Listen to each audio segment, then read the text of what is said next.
Oh. Thank you Sorry, for everyone. thank you for remembering that. Patrick, did you give us an 800 number? I think if you did, I missed it. No, it's 1-800. I'd have to actually look it up because I don't Okay. dial it all. That's okay, I just wanted to. You're the recipient of the Yeah, I call. just pick it up. Sorry, 1-800-641-5005. Okay, great. Yeah. I'd like to ask Patrick if you would take questions. I mean, there are a fair number of people here. I don't even know what's on their minds, but feel free to unmute yourselves and to ask questions if you do have them.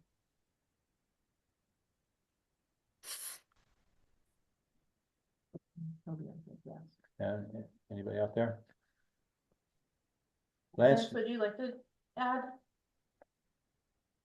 In comment he's added, we also have a hazmat member in Marshfield. oh, great. Yeah. Okay. Hazmat Yeah. member? Yeah, we have Will Schwartz, which is the chief of Marshfield. He's on the hazmat team as well.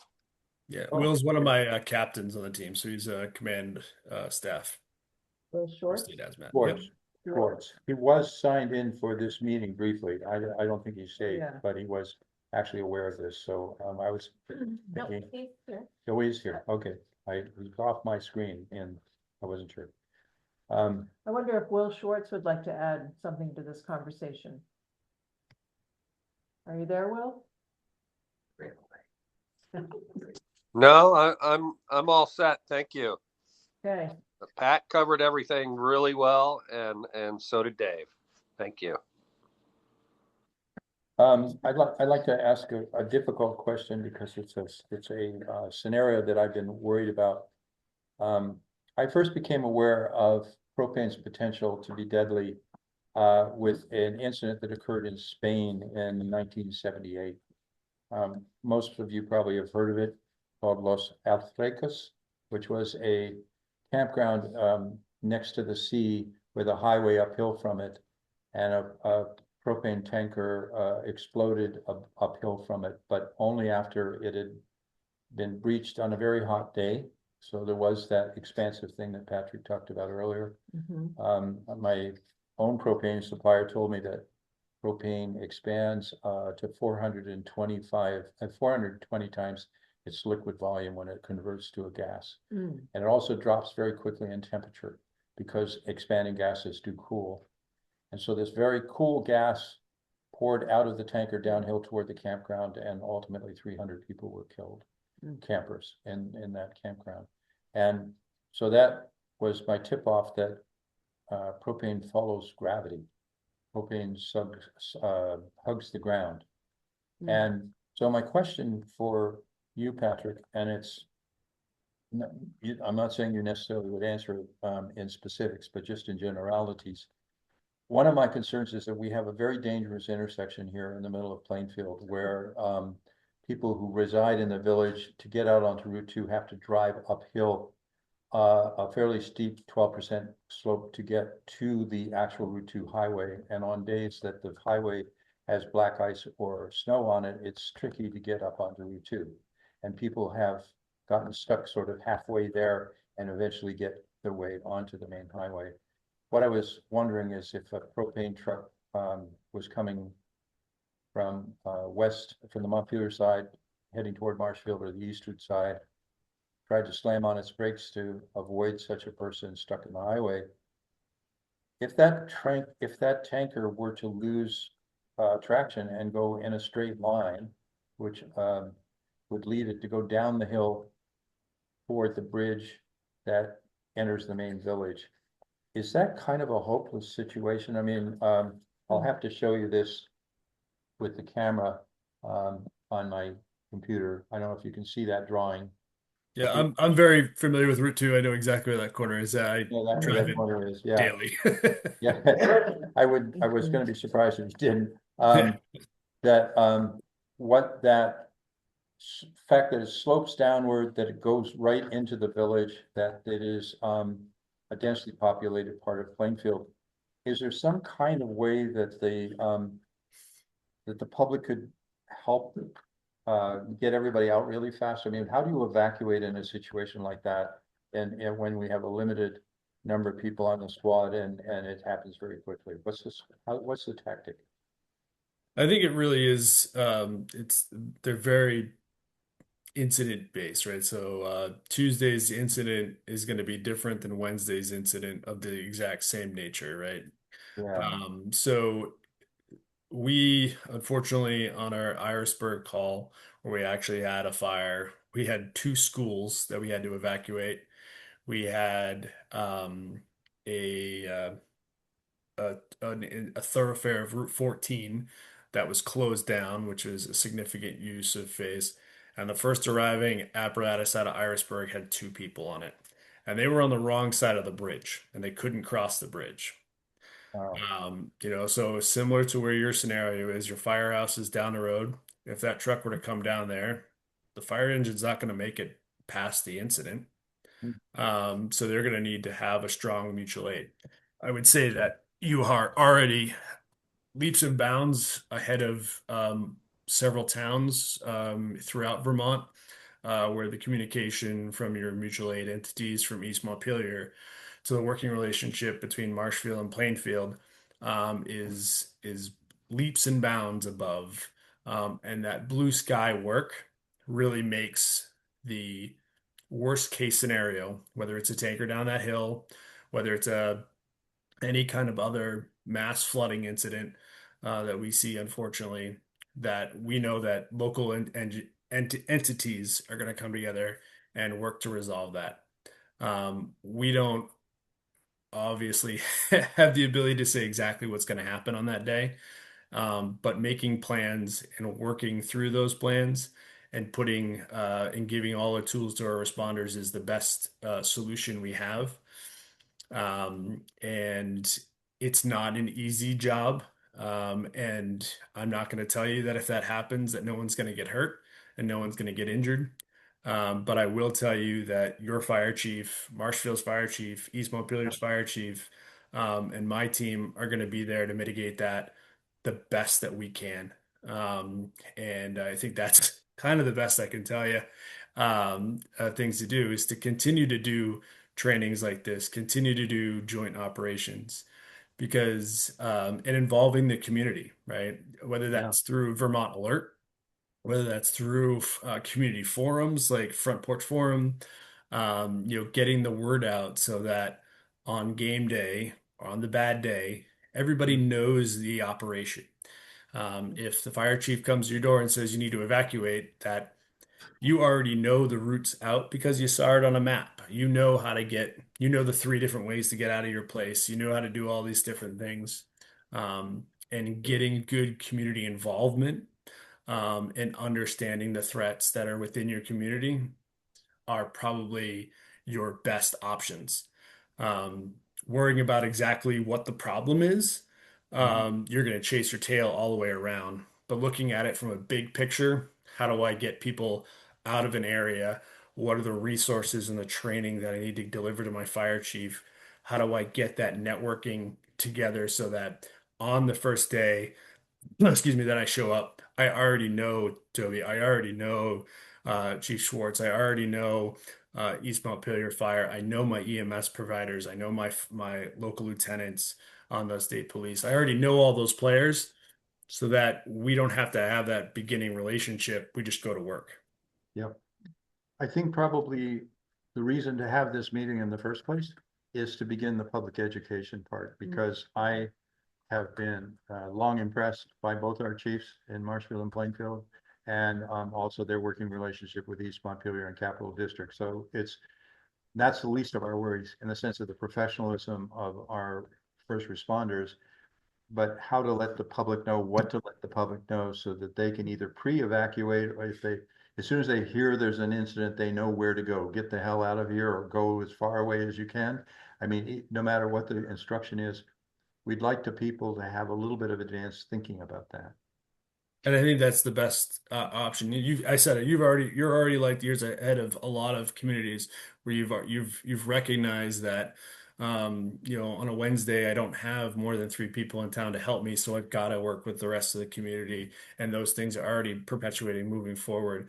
So yeah, your next step is to start to educate the communities, um, and figuring out those different community leaders in the different locations and really leaning on them, right? So maybe you lean on the church groups, or you have um, like a Meals on Wheels group that you can lean on, or there's um, I think there's like a theater group there at the town hall. So there's all these different community groups that people kind of come into because that's their niche. And it's Yes. getting those groups together to be able to push out your message as an emergency response that kind of has worked in other places. Not going to say Mhm. it's going to work everywhere, but it's been a good model to bring those community leaders together to have that conversation with them about the emergencies that you see are most prevalent, the biggest threats to your community. Have them bring that word back to those communities and get yourself better prepared. Yep. Well, we do have plans this spring with the Office of Emergency Management to put out a townwide flyer that will cover some of the main areas. It's already been designed by Sil and myself in terms of talking about what should be in it, and then she's designed it. We could add and should add a section there about put both the hazmat hotline. Well, actually, that's not a public hotline, is it? No, it's mainly just used for emergency response agencies. I realize suddenly, no, I shouldn't It say is that. it is a public number, so the public does call it, but it really is meant for Yeah. your emergency response agencies and EMDs and such. Basically, if I were to ask you, is the advice call 911, right? Isn't it? I mean, if you know of like for instance, if you got your person out excavating and they hit your underground tank and break the valve, or if they've backed a delivery truck into an above ground tank and it suddenly broke its lines and was spewing propane, they would call 911. That's the basic advice, is it not? Correct. Yes. It is the basic advice, and all of your local firefighters. Captain Schwartz is one of the fire instructors at the fire academy. They all are taught in their firefighter 1 and 2 courses, basic mitigation of propane emergencies. So first half hour, first hour of operations, that is some of the basic tools that every firefighter that gets to go through firefighter 1 gets as part of the delivery. Mm-hmm. So they are your emergency responders for all hazards. And we also lean on our industry, right? So as that incident happens, we try to figure out who the tank belongs to. We'll Yep. get that industry expert headed that way. We've got a lot of propane companies in and around that are willing to able to help. And we'll bring them in to support it. So it's a team effort all the way around. Yeah, well, I'm grateful that our suppliers are as knowledgeable as they are. It was one of my suppliers actually, the one of the people that supply gas, propane for the town, that gave me your number because they knew how to reach you. So yeah, it suggests I go in that direction. Um, I don't want to get in too much in the weeds with any details because that's not helpful. I mean, it's mostly the first responders do understand. Um, what they need to do. What I'm aware of is the last thing, and I just want to make sure I understand this because it's kind of a question about in what tone of gravity should we project this message. If there was a propane breached tank in the center of the village, that basically, or near the village or on Route 2 adjacent to the village, that would basically dictate the entire village needs to be evacuated. Is that not correct? I mean, if you talk about a mile radius. Sounds like it. Yeah, I mean, if it rolls over and it's on fire, that's where you're going to. If Yeah.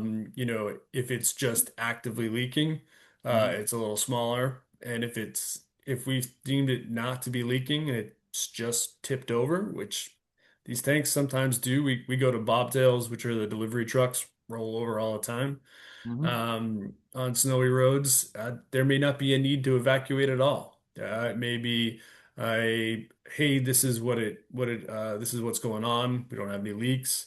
you know, and we're going to be here for a little while. So it can be from 1,000, a big mile evacuation with lots of staff needs and a lot of communication to the public to a basic motor vehicle accident. So then the question is, suppose somebody observes a fairly major tank being breached, either an underground tank like the one right in front of City Hall. We have a 500-gallon tank there. And they call 911. Is your incident commander going to be able to communicate back to someone in town so that we can actually put out a warning and get people moving? I mean, or Yeah, I mean, again, it's going to dictate, like, to be honest, a real good breach of a tank where you've breached the actual physical tank is actually better than a leak, to be completely as crazy as it sounds, because if you were to have a breach, so you've had an excavator go through the side of an underground tank, yep, that's actually better than someone slightly breaking a valve on a tank. And I know that sounds completely crazy, but you'll have a really sudden release of propane underground tank or above ground tank, yep. and then it goes into auto refrigeration and the tank freezes. Uh-huh. And you have very little product that gets released when you have an actual rupture of the tank. If you have a valve or another, like a riser that gets braked, now you're in the vapor state and you could have a prolonged vapor release. Um, you know, so propane's Yeah. a very interesting product. And it does a lot of different things because of its physical state. It's kind of like flooding a carburetor on an old car. Yeah. Well, whatever we do, I don't want to interfere with the efforts of our first responders. I mean, in the sense that they are the people that I would rely on to give us a message. I want, as emergency management director, and also I think our hazard mitigation perspective is just to be able to prepare people for the importance of listening to whatever the public messaging is and be prepared to act very quickly if it's called for. Yeah, and I don't think this is just my point of view, that focusing in on one hazard for that or another is relatively important. I think that there should be some level of this is a bad thing. The fire chief, the EMD are saying it's a bad thing, and this is our response to said bad thing. Yep. You know, because there's going to be a whole myriad of things, say even nitric acid tanker that rolls over in downtown. We're also not going to want people to be walking down the street, right? You have compressed natural gas, CNG tankers that drive up and down Route 2. Yeah. And they have a different perspective. We had two of those burn up in Ferrisburg. So I think focusing on the levels of your response outside of what is actually the hazard is an important thing, because you don't want to just have someone focused on one product. And then when they see something else happen, they're like, oh, but it's not propane, so I don't have to worry about it. Got it. Yeah. And so I would say that focusing on the response, the actual how do we move this cadre of individuals out of the village to a different place Yeah. is much more valid, much more important, because the evacuation distances and the ERG are going to say 300 feet, half mile, or a mile. And those are the normal basic evacuation distances Yeah. for everything from anhydrous ammonia to propane to natural gas. We have pretty well set things, and it depends on how bad it is. And so looking at those and just putting a ring around the village and saying, okay, if we had a 300 or 500-foot evacuation distance, that may close a couple of buildings or close a couple of intersections. If we had a half mile, okay, that's taken up the entire village. And if we're at a mile, now we're affecting most of our operations on Route 2 and the village. Yeah. That would be my approach. I I hear you. And I know that we're just trying to get better at all this in the sense of having an accurate public sense of what our risks are and how we can help each other and be led by our incident commander, whoever it is, so that we get people helping each other. Some folks are less mobile. We've seen a couple of situations where people have been told to prepare for evacuation, and some folks, you know, getting out with a wheelchair is a lot longer a process, and just having all those folks identified and having people know ahead of time what their route is to get as far away from whatever is the hazardous area, you know, that takes some time to do. And I think that is really where your energy should be focused, is finding those vulnerable communities, vulnerable populations within your community, and focusing on how to mitigate their rapid movement away, or is it something that they can shelter in place for? Like having those two conversations about what those two mitigating measures means. I think there's a lot more value in that than because you're going to cover a huge assortment of different kinds of incidences, right? So a shelter in place, there may be a law enforcement action. How do we get food to the cadre of individuals that require Meals on Wheels every single day when there's a law enforcement action happening within our community? How do I get people that are limited mobility out of their home in a quick succession, whether it's flooding that's going to happen really quick or a hazardous material spill? I think that the value in figuring out that is much more well your effort than Mhm. the rest of it. Excuse me. Well, it's all well taken advice, and I hope um, our community will continue to get better at that. We look for those opportunities, especially for on a neighborhood basis, for looking for the kind of leadership inside each part of the town, people who could basically talk with their neighbors and say, where do you need special assistance? How can we help you? Who can we direct if you need special help, if you need medical assistance because you have a chronic disease, whatever it is, we try to focus on that because we know we just are not omniscient and we can't see people everywhere they are. Yeah, and the I don't know if you're familiar with, I think it's called CARES, Yes, the 911 yeah. program that can kind of give you a good starting point as well. Yes, I've spoken a fair number of times with United Way of Vermont about that because they're one of the coordinators of getting that information out. And they will say that it's wonderful to have the people participate who do, but there's a very high percentage of people who don't self-identify. And those are the ones that we are the most troubled by in the sense that we don't always have an accurate sense of who needs help, that kind of extra help. Yeah, it always the one thing about Vermont is you're very allowed to be as independent and your home is your kingdom. And that is one of the great things about Vermont, but as an emergency responder, it makes our life just a little difficult. I presume. Yeah. Well, I'm really happy that you were able to join us at such short notice this evening. And I really appreciate that you've been helping out. I wonder if anyone who's been listening to this has any further questions. I actually do have a question, which may end up ultimately being too specific, but keeping in mind the flammability of certain chemicals, that if there were a hazmat situation within the village or adjacent to the village, what is it useful to use your car? Like, is there a certain volume of risk of starting a car? It again, it's really going to depend on your proximity, right? And we talked a little bit about that flammable range, right? So the unfortunate thing is if you're in the upper flammable limit and you turn on your car, it might not exhaust. So if you're inside a cloud, you're like, let me get out, and I turn my car on, it might not go off.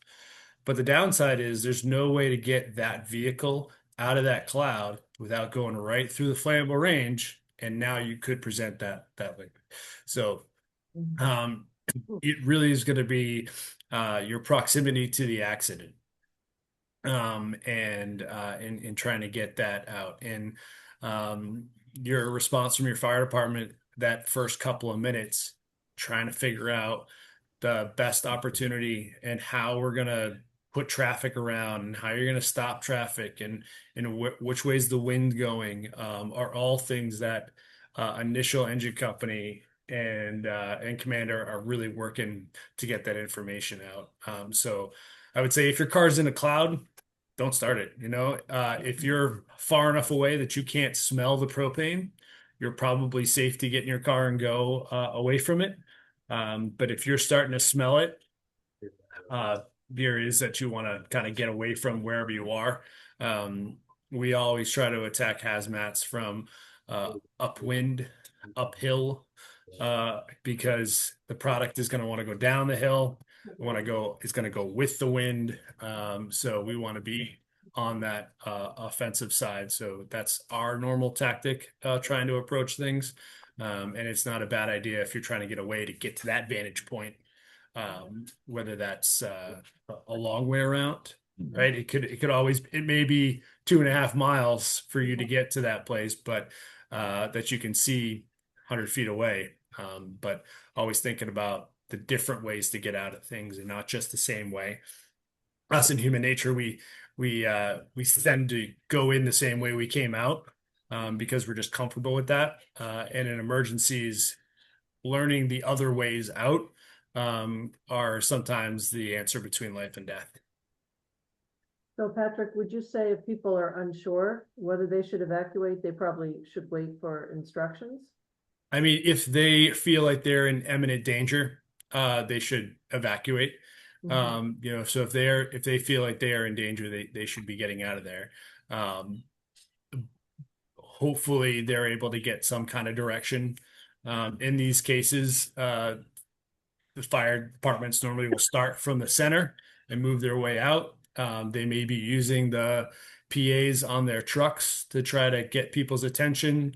They may be using the voice that they got to yell to people to come to them, and get out of the way. There's a lot of unfortunately a lot of chaos in that first 20 minutes of trying to really wrap your head around what is actually going on. What do I have, right? It's not that easy. Sometimes you may have a propane trailer that rolls over, but you can't see the placard. It's in the river, and I have a white cloud. A white cloud could be a lot of different chemicals. So I may not even know what my chemical is, but I know I need to evacuate, and I'm going to do that first because that's the life safety portion of the incident. And I've got one or two drivers that I've got to figure, operators that I got to figure out are in there as well, because that's the life safety, and that's our primary mission, is that life safety thing first. So getting people out of the way, and then we'll mitigate the problem after. Patrick, how often do you guys deal with something like this? Is it like, weekly, once a month? I would say we're dealing with a transportation emergency. We do about 50 to 60 transportation emergencies a year. And that could be anything from propane to natural gas to flammable liquids, gasoline, diesel fuel, kerosene, home heating oil. We were in Waterbury on Monday helping Waterbury Fire out. They had a fuel tanker catch fire right on the on-ramp. And we were moving the flammable liquid, the fuel from one tanker to another to get the truck out of the way. So unfortunately, transportation emergencies are our biggest issue. The thing is that once they get to a facility, right, the product, whatever gets to a facility, most of those facilities have really good policies and procedures in place for the safety of their employees and the safe storage of those chemicals. As we know, driving is a really dangerous thing. And so adding hazardous material to driving increases that threat potential for an emergency. So it is the leading cause of hazardous materials incidences are transportation emergencies. Okay. Caleb has his hand raised. Yep.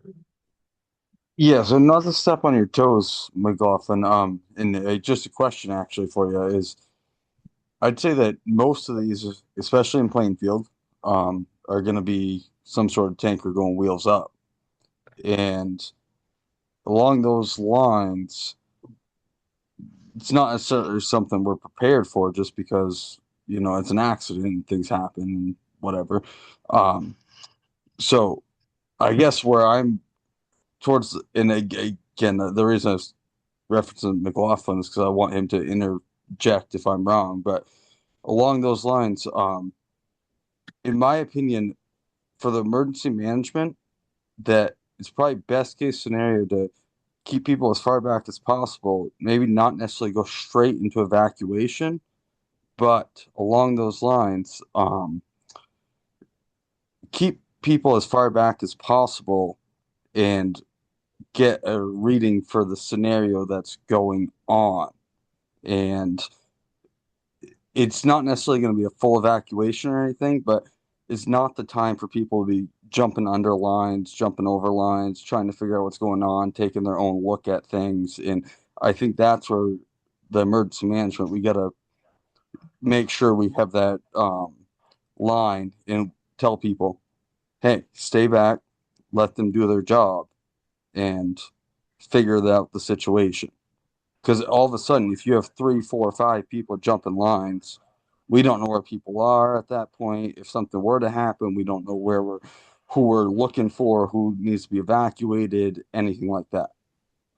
And I think that's a great piece for emergency management. Is just make sure that we're not jumping lines.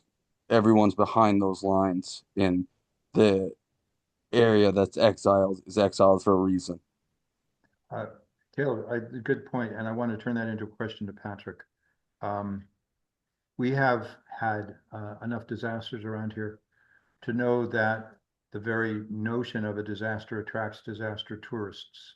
And people who come to see and photograph things that they hear have happened, and people who are listening to the dispatch and are saying, oh, sounds like there's a propane accident in Plainfield, and head over.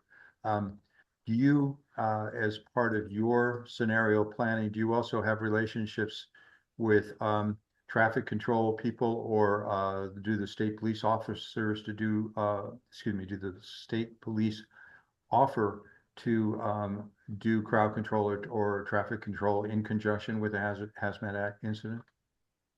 Yeah, we do have a good relationship with state police. We're under the Department of Public Safety, so our commissioner is the same commissioner as the state police commissioner. So we've got a good relationship there. But we try to work with our local entities. So if we're in town as a local PD, we'll utilize them. Sheriff's offices. The one thing we do have at our disposal is our local fire departments who bring big red fire trucks to the scene, and they go nicely across roads. So it limits traffic, and we have no problem closing the roads. I've got my fair share yelled at by the governor's office for closing roads, and I'll continue to do it because it's the safety of my personnel, the community as well. We're not afraid to close things up and exclude people, like Caleb said, get that isolation zone set up, get people out of there, and set up those lines and communicate those isolations areas out. Do they want those transportation corridors open? Is Route 2 a primary transportation corridor from one side of the state to the other? 100%. Yep, it is. It's really important for the economy of Vermont. But if there's nobody here, there's no more economy. So we've got to mitigate the hazard, and it may take a day, it may take 2, but the personnel on scene are going to be safe, and we're going to close those roads. People walking, and the newest threat has been UAVs. We were in Londonderry working a propane call, and we went to roll this tank over as it was upside down after some flooding. And one of my crew members looked up, and the Boston Globe was up, taking video from a drone right above where we were going to roll this tank over. There are interesting threats now that we have to try to mitigate, not just everybody walking around with a cell phone trying to take a video, but there's also other new threats. Not those UAVs are not intrinsically safe to sparks and arcs, and if they fly into a natural gas cloud, we could have a fire there. So your head's always on a swivel. You're looking for people that aren't supposed to be where they are. You're looking above your head now for things that aren't supposed to be there. And it's something that the incident commander is always doing. And it gets better as the incident goes onward. You're able to establish those things much easier, and people get the message as to where they can and can't be. But that first half hour, that first 20 minutes can be pretty rough. It can be pretty much chaos. Where, Caleb suggested that it might be an EMD role, we actually do not have the legal authority to give people orders at the moment. One of the things I've been asked to do for the future, and I asked that I be allowed to do it in the future, is to have some emergency management ordinances adopted by the town, which presently has none, so that if a road is blocked by any entity that's legally entitled to do that, including yourself, that I can potentially give tickets to people who violate that blockage or who attempt to park in places that are obstructing access to for emergency responders. You know, people got to get their cars out of the way or not bring their car into the way where first responders are working. It gives me a little bit of authority to curtail that. But right at the moment, I don't have that. But you did mention UAVs or drones. And what I also know is that I went to a training about 3 weeks ago where I believe your drone was being used to film a leak of an underground storage tank, and are drones amongst your inventory of equipment? And if so, are those drones that other people bring in because they're using it as a way to kind of look at it, are they potentially a hazard to your drone that's doing work? But yeah, we've had incursions into our airspace. We have an entire UAS section.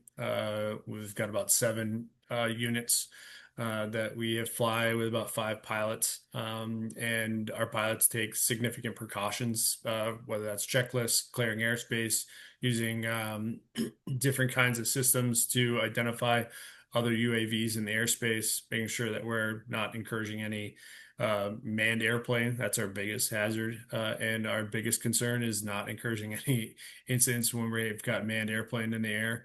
But it is a news perspective, and we are trying to utilize that as best as we can, so that not only we use it to our advantage, but we also understand the space. It's a very up and coming thing in emergency management and response, and we want to try to be as forward as we possibly can so we don't get stuck on our heels. With the incident in Irisburg, we were at about a half mile out from our command post to the incident, and we had ongoing master streams cooling and cooling the bridge and everything. And we utilized the UAV to check those master streams, so we didn't have to send someone down into the hazard area, and we're just able to fly straight down, put it on a screen, incident commanders able to see where those things are. So tactically, there's a lot of value there for us. Yep. And we want to make sure we know what it is. But yeah, small other UAVs entering the airspace can be very, very, very dangerous. We do a lot of work with the civil support team and UVM during the marathons, and there's a significant amount of private drones in the airspace that we're working with state police on doing try to monitor the space. There's different kinds of threats that come over with UAVs now, and just trying to stay up on that cutting edge is not easy, but Yeah. we're doing our best. Yeah, Yeah. just as a time check, it's about 8:15. Okay. Yep. Caleb has his hand raised.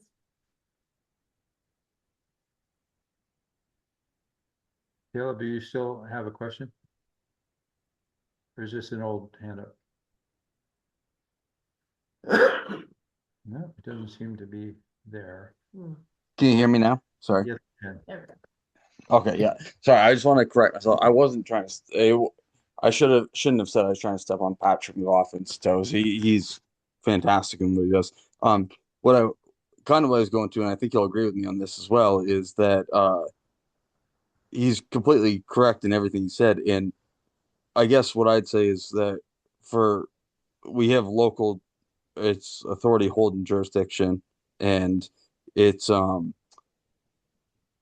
you're right, Michael, that we cannot, unfortunately, we can't tell people where they can and can't be. That's kind of what their risks that they take, Mhm. unfortunately. And but along those lines too, we have meetings once a month for fire, meetings once a month for EMS, as well as anyone's willing to come, they can come and see what we're all about and figure it out. And if it's right for them, it is. If it's not, that's totally fine. Um, Along those lines too, though, is when we have an incident like this coming up to the scene, jumping ropes to ask questions at that point, in my opinion, that's something emergency medical direct or emergency or the anyways, the medical side and the emergency direction is not the that's not the time to do it. And if we can get that put out there sooner than later, that's a great thing. Yeah. Well, I have to admit this, just purely practical. You're absolutely right. And when I said we don't have the authority to compel people to leave an area, it doesn't mean I need authority to ask people to leave the area. And so, Right. yeah, and it's not just me. I mean, obviously, we don't have our own police force in Plainfield. We do have a constable. And one of the things that the constable is figuring out really is what kind of incidents he wants to show up for and how he can be of help. So I'm definitely going to be encouraging him to stay in touch with the first responders to see what he can do for fire and rescue if it's helpful in the kind of situation where the public is interfering with your work.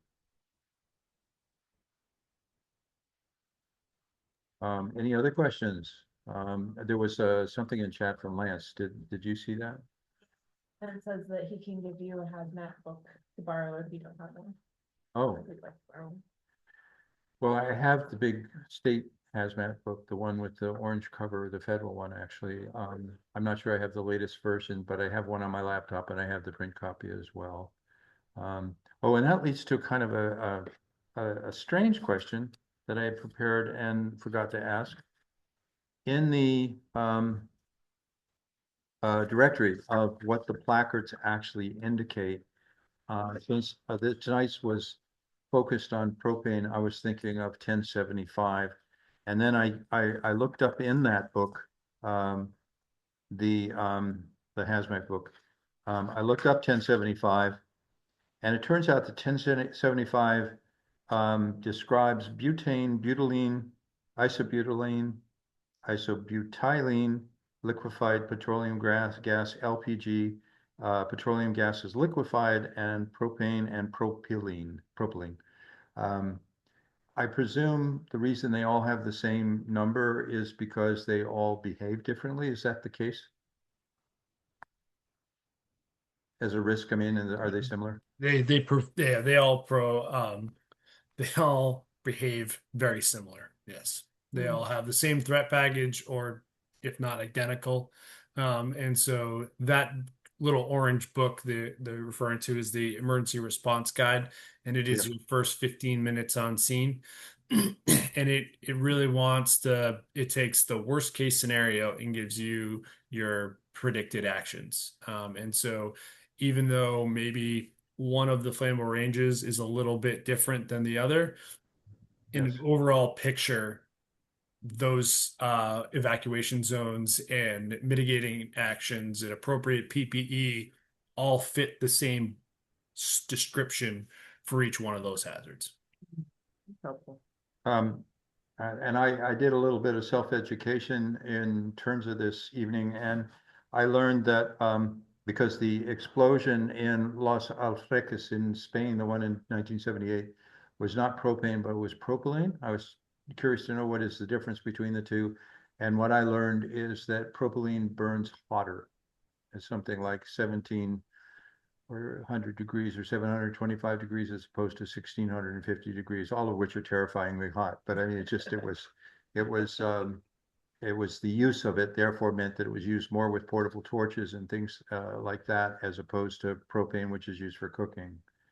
And my last question is a cooking related question, going very back to the beginning when David gave his presentation.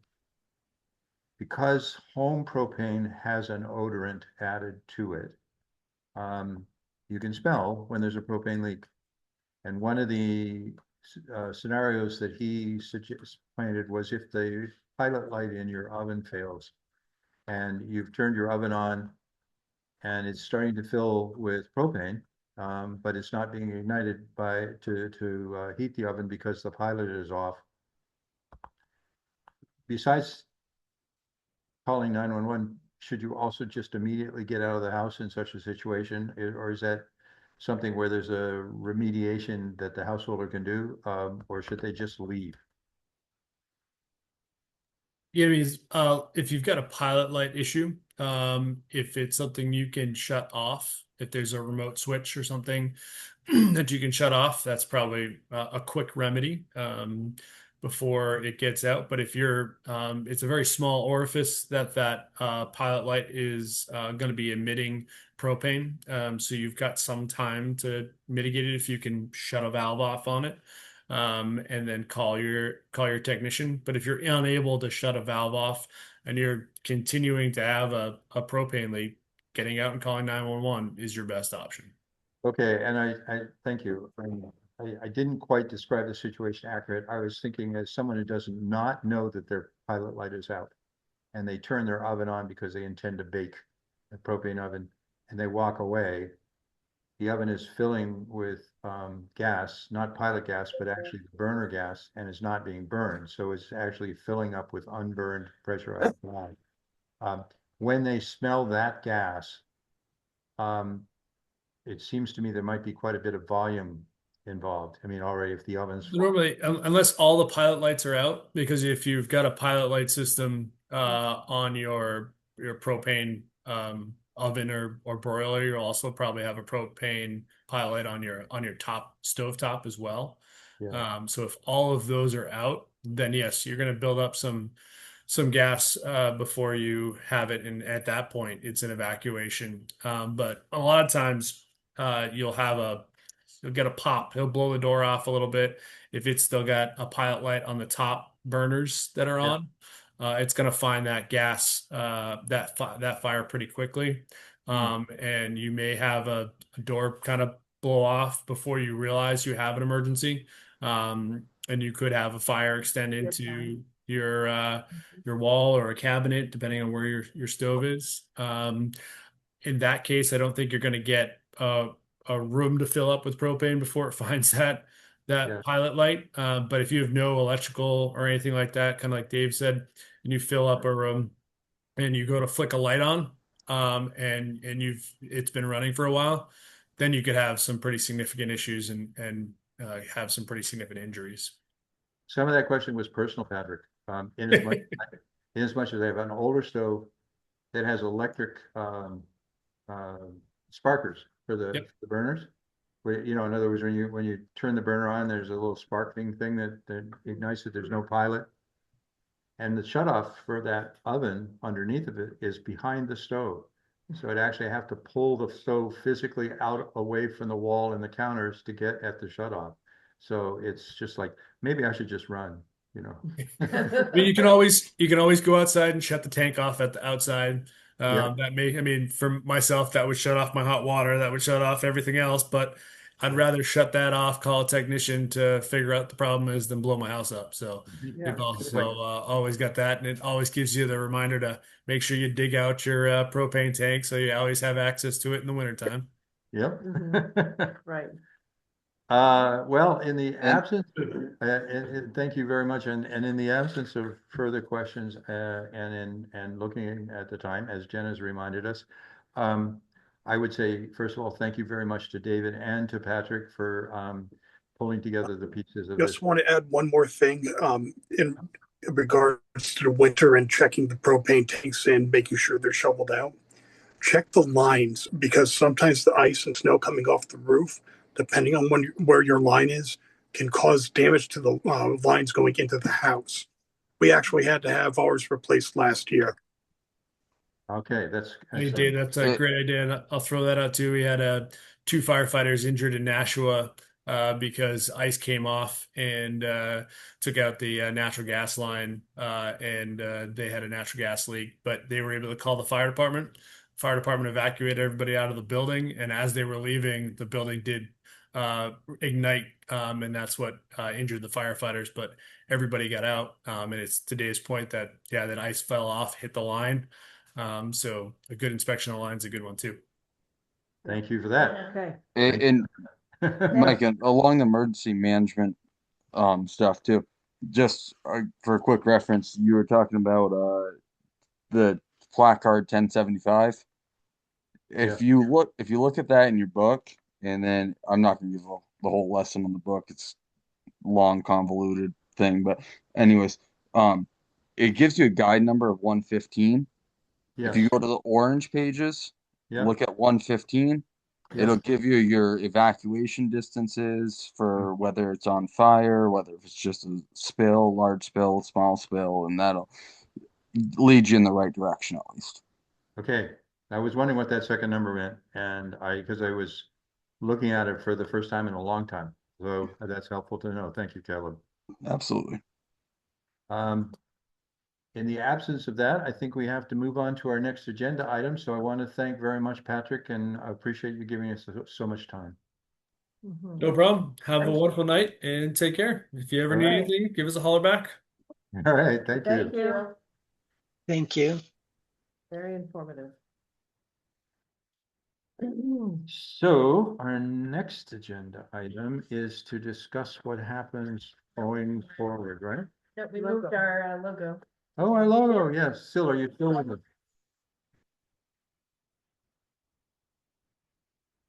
Yeah, she is. You're muted.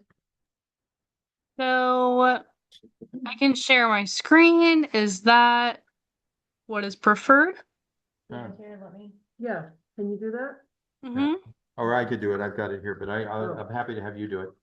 You've got it. Why don't you do it? Because I might have some technical trying to share my screen and Well, I won't be able to see yours, David. I mean, Michael.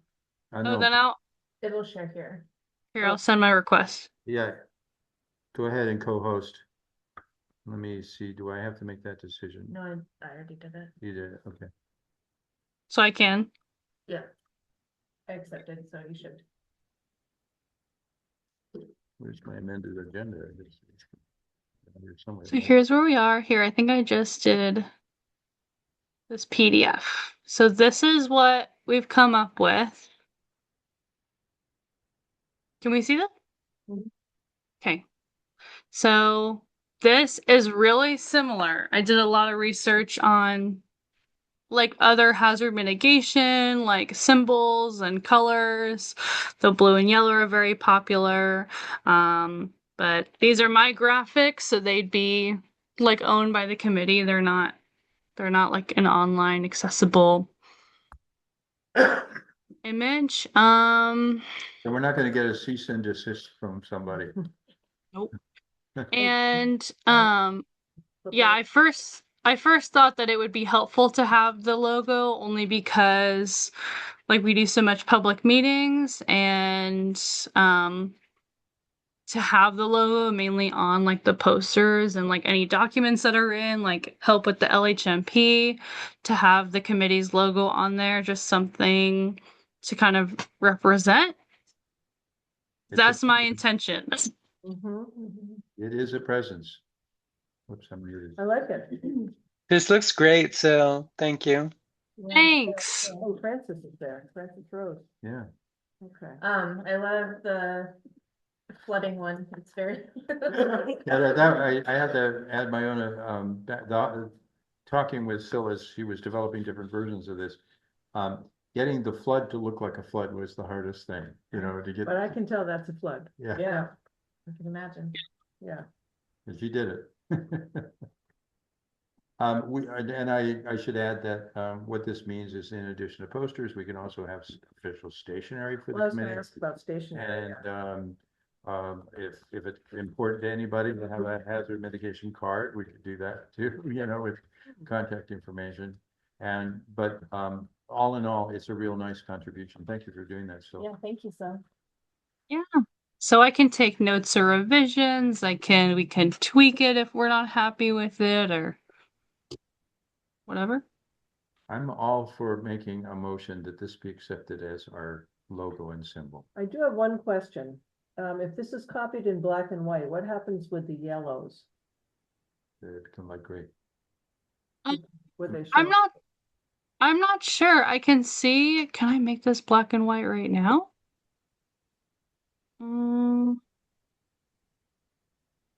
It might have to just be a higher contrast, right? Yeah, maybe that's it. You know, same design overall, but I wonder if the colors will show up with black and white the way we want them to. Well, and My guess If is you're- as a former black and white photographer, almost guess it's gonna work, but you might be right that it needs a little bit more contrast. That's, Yeah, so yeah, that's my only question. yeah, if you're up for it, so it would be nice to have the color and a black and white one. Yeah, because it will be copied in black and white. I'm I sure. think, I Let like me the way it is now in color, but if it doesn't work in black and white, let's ask Sil to tweak it so it's a little bit more contrast and easier to read. Yeah. To see, Oh, I'm just gonna take a picture on my phone. and Francis Rose is saying good night. Good night, Francis Rose. Hope you feel Good better. night, Francis Rose. So I just took a quick picture on my phone. This is so sketch. It does look pale. It's hard to read. So maybe make a black and white version that bumps up the contrast, Yeah, Okay. please. I think that would be good. I mean, I like the yellow. It's Yeah. sort of eye-catching. It looks good. If it were more contrasting color, I think it would pull too much attention away from the balance. But Mhm. in other words, it feels like it's in balance in color, but I think in black and white, it goes too much into the background and therefore pulling out more contrast for the black and white. Yeah. So right now there's the images don't change, but the blue text and the white text both is like a PNG with a transparent background, and I'll make a black and white copy as well. That reads The- all, that's great. Yep, good. I will Cool. second Michael's motion to Okay, approve so it as our logo. Michael moved to accept it. Maggie seconded. Oh, stepping on chair toes. Yeah.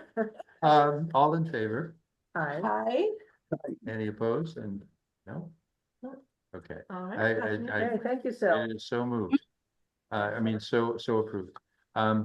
Okay, now having gotten back into our, we've got a few minutes here, less than actually, because we're over time. Negative minutes. We have negative minutes, we're over time. Tick, Maybe a tick, tick, minute. tick. As far as the planning of the committee schedule for the coming 2 months, we already know that the June meeting is dedicated to the presentation from SLR Engineering on the 18th of June. I just gave that date out to some select board people today so that Carl, our road commissioner, can be there, and presumptively maybe also Peter or somebody else. In between, we have 2 meetings. We have April and May, and Sil is available only in April for sure. So I had asked her to lead the next meeting, which has to do with the dangers of excessive runoffs from meadows over the village, which have done quite a bit of damage, particularly to Creamery Street, but also to the Main Street and Creamery Street side of town has also experienced damage from meadow runoff. And she's been doing some maps at my request. We're going to discuss how this not only occurs, but what might be preventive measures to mitigate the hazard. So that would be for the April meeting. And then the May meeting was hopefully, I mean, just starting a discussion now, this is tentative, but the May meeting would potentially be about the gate on the dam. the stop log gate on the dam. One of the Green Mountain Power Engineering staff who's involved with gate design has actually agreed to talk with me, and we're going to have a discussion later this week. And I'm going to invite him to address all of us in the public to talk about that. And I thought that would be a good thing to do in May. And who is he again? He's a Green His Mountain name Power. is Johnny, and I can't remember his last name, but he goes by Johnny. And so it's, yeah. Yeah. Okay. How, where would our spring forum fit in? Do you think? Well, here's the thing is that the gate discussion is a floating date, and depending on what I believe actually we committed to do was to have our forum in May. Yeah. And so it can either be the date of our regular meeting, in which case we can blow off the gate design until later in the summer. You know, there's no time pressure on the gate, except wanting to know that that's been resolved. And so the May meeting would be on, what do we call it? Stream behavior and Stream table. Yeah. Stream dynamics. and stream dynamics. Yeah. Yeah. And that one we could pull in, I think you mentioned somebody in Norwich, Jen, that, Yeah, Simon Pirish, I remembered his name. yeah, okay. Pearisn. Oh, and then we get in touch with Michelle. Well, you know, Michelle would Yeah. be the obvious. I thought about Simon because he's an No, that's right. educator and a fishery biologist and stuff. So we But I have, think Prince Lewanowski has the Yeah, water table. yeah, so does Yeah. Norwich, but Okay. yeah, I mean, Yeah. Friends would be closer, certainly. well, here's the thing, is that if you would start already doing inquiries about that, I could love to turn some of the coordination of that over to you, Jen, because this is kind of your area. And then if Michelle and you said his first name is Simon? Simon, yep. Simon, that if both of those were in a mood to present, then they know each other. I bet. Probably, Yeah. yeah, because, Friends of Winooski's done a lot of work in Norwich. Wait, At yes, Norwich because of University. Mad River, Yeah, because well, of the Mad River going, it's a tributary, or the it's Dog the dog River. river. Dog River. Yeah. Well, But we I've been- did I've that dam removal. I've seen it. Yeah, but that was before Michelle's time. Yeah, I've seen a stream table at Norwich. I mean, I've been at an event Yes. where there was a stream table. Yeah, It was something to do with an environmental conference about 5 years ago or 6 years ago. okay. Well, and undoubtedly George Springston works. But anyway, what I was leading up to was if, Jen, you could encourage Michelle and Simon Yeah, I could contact them. to collaborate together. So that, and we would just be, it would mean that we'd not meet on a Thursday night, but rather that we'd meet on a weekend afternoon. So I guess like the first question to is first, are they interested? And then what is their availability if it at all in May? 'Cause Yeah. otherwise we Right. would have to. And if they can't do it in May, then we'll just go ahead with the dam, Mhm. but Mhm. have a forum maybe in early June, you know, I mean, Yeah, it's just, June would be a good Yeah. time, Yeah, because 'cause that's, where you there's- know, before the floods have happened in the past. Well, and the SLR it's also Norwich has third public exams. meeting is low lift-ish for us, you know what I mean? Yeah. Like, we're not leading it, so. Yeah, The thing about a stream table is it's quite a setup and takedown process. it's a 3-part thing, right? I mean, it's in 3 big parts. Could it be down here? Depends. Yeah, I was gonna have the stream table Yeah. here also because the water is here. The Mhm. janitor's closet's right there. Yeah, you need a hose and stuff. I Yeah. mean, it's. And as- it's almost waterproof as big also, as it has this a table. floor, it doesn't have a wooden floor here. Yeah. So if it's, Well, yeah, most stream Easy tables do cleanup. come with a tarp, so you put the tarp down, Yeah. you set the table up. Yeah. And then you have to pour all the sediment, buckets and buckets of sediment into the table, and Yeah. then you rig up the water, which has a huge reservoir, and then a pump, which brings it up to the top. back down. So it's messy, Yeah. and it takes a lot of setup, and then you gotta tear the whole thing down at the end, I so think it's a down big here is the process. only place it could go. Yeah, we wouldn't wanna go bring it upstairs. Right, and you can back a truck right up to the front door and it's only a few Mhm. feet to bring in the pieces. But that does mean that people around the table will be limited, you know, the number Yeah. of people around the table, We could get 40 But- people in this room, really. 40 But then people, 40 He was wouldn't posted see- here. 40 and a wouldn't stream see the table. whole table, Yeah. you know, I don't know. Yeah, I mean, we can run We'll it, work we on it. could run it in this direction or we could run it in that direction, but. Well, if they both come and we set up both tables. Oh, I'm not sure. Michelle. Yeah, you know, Michelle's our local person. Yeah. And, you know, she's been such a good partner. Yeah. So Well, it's Michelle's been definitely great to us and has helped us write grants, right? And Oh, yeah. I mean, she's been a partner for a long time. So I want to make sure that she doesn't feel pushed off to the side in anything. And so, Yeah, I would start with her. yeah. And then bring in Simon possibly as a collaborator. Mhm. But basically, like Michelle likes to be either given a very specific assigned role or be in charge of something. Those are the two things that work best for her. So if she was asked to do the same, you know, to do a technical thing as, because a forum is more than one part. Well, you know, Simon would be really good at talking about aquatic habitat, Mm-hmm. you know, fisheries, and what happens when that dam in town gets removed. Mm-hmm. You know, how that'll affect habitat. Mm-hmm. That is happening, right? Well, actually, it got a little bit faster. It got a little bit speeded up today. It did. Yes, it did, because the BRIC grants, BRIC, with resilience something grants, were pulled by the administration back in October or earlier, and that was what was going to pay for our dam removal. So then hazard mitigation, the state hazard mitigation, had to scramble to find other sources of state funds that would pay for the engineering study to prepare for the removal. And that had time limitations on it that pushed the use of that money off to the distance. In other words, it delayed the project by almost a year. BRIC money came back today. Oh, great. What? It was reinstated. It could be potentially pulled again. Well, we've already been granted. Yeah. We've already been granted the grant, and Okay. so it's just that the state doesn't have to do such an elaborate dance to have exact access to the money, and they might be able to start the engineering part within a few months or weeks even, Wow. as opposed to waiting a year. So Wow, that is amazing. good news. Well, that's big news for us. Yeah. Yeah. So, yeah, so I think, you know, Michelle, we'll start with Michelle, and I can contact Simon and see, you know, if he wants to come. I mean, I think he certainly has experience working with the stream table, but I think the real value for him, having him come, would be to talk about what happens to the habitats in that stream and the dynamics of the flow of the river once the dam goes away. Well, you can present too. I mean, you're a river educator, so I mean, I could, you know, I'd be happier, more comfortable doing the stream table stuff. yeah. Okay. I mean, Simon is a river ecologist. Mhm. I'm not an ecologist, I'm an educator. Yeah, I remember you telling me this the first time I met you. It's a difference. I'm not a researcher, I'm not Uh-huh. you know, I haven't done statistical analyses and, you Yeah. know, all that stuff.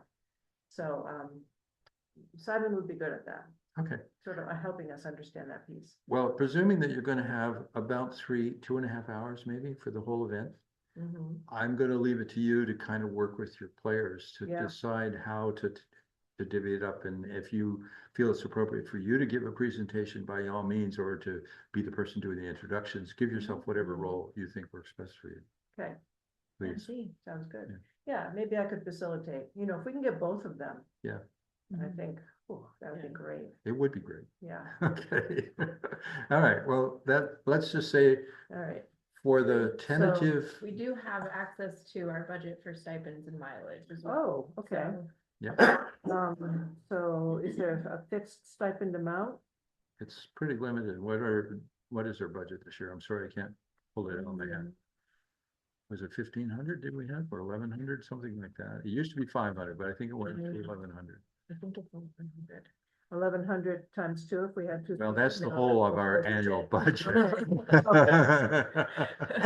But we haven't spent on anything. Okay, public, those of you who are listening, the cat's out of the bag. We don't have very much money in our pocket. All right. Well, So, Michelle wouldn't charge, I don't think, well, you know, yeah. you know. Well, let's just leave that for a later discussion Yeah. or more detail. I don't see any reason we can't adjourn. Yeah. I think it'd be appropriate to adjourn. Is anyone, everybody fine with that? Anyone have questions online? I think we're I'm happy. adjourning. Okay, I move that we adjourn. Okay. And, all in favor? Aye. Okay, all right, we're gonna stop the recording and we're going to adjourn. If anybody has further questions, I guess my telephone number is up on the public under the emergency management page of the Plainfield website. Okay, Thank you, everyone. thank you. Catch y'all later. All right, thank you, David. Thank you again. Bye, David.